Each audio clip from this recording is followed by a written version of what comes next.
Jahazi TV. Mafanikio haya ambayo yamepatikana katika chuo hichi ni matokeo halisi ya dira, mipango na jitihada za pamoja katika kuijenga Zanzibar yenye wataalamu wanaohitajika katika sekta za kijamii na kiuchumi.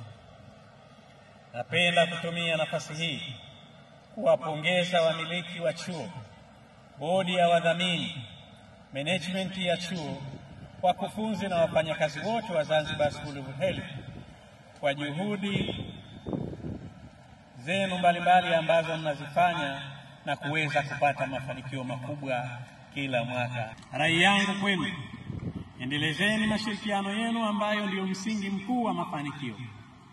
Pia muendelee kusimamia ubora wa elimu, kufanya tafiti, kuwaendeleza kielimu wafanyakazi waliopo kazini na kuandaa kozi nyingine muhimu kwa taifa, kama ambavyo leo mmeongeza kozi ya maabara.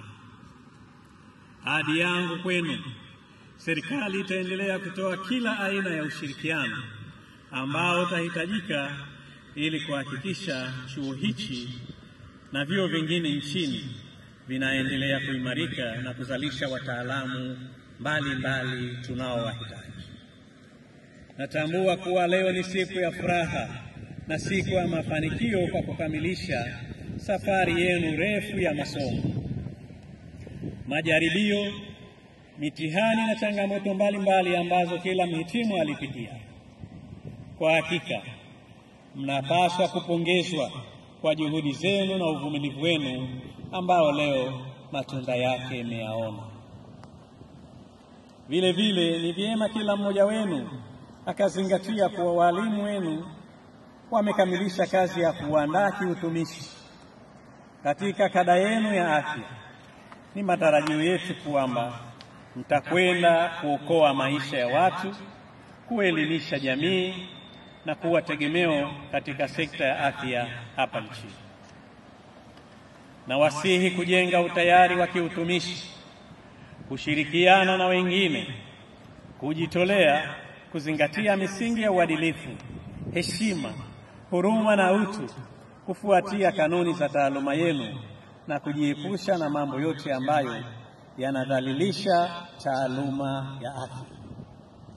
Haya yote yatawasaidia katika kujenga ubora wa kuitumikia kada yenu ya afya na kuwa watumishi wazuri hata kabla ya kuajiriwa. Maadili ya kazi yenu ni jambo muhimu sana. Leo tumekuwa tukiona vitu ambavyo haviendani na maadili ya kada za afya. Unakuta picha zinarushwa za mgonjwa, zinapigwa na zinarushwa mahala ambapo hapastahili. Wengine wanadiriki hata kurusha picha za marehemu wakiwa mochwari. Hili jambo halikubaliki, na naomba mulinde na kuheshimu kada zenu, na kamwe serikali haitaridhia kwa yoyote ambaye hatofuata masharti kama viapo ambavyo vimewasilishwa hapa na mmekubali kutumikia viapo hivi. Jahazi TV.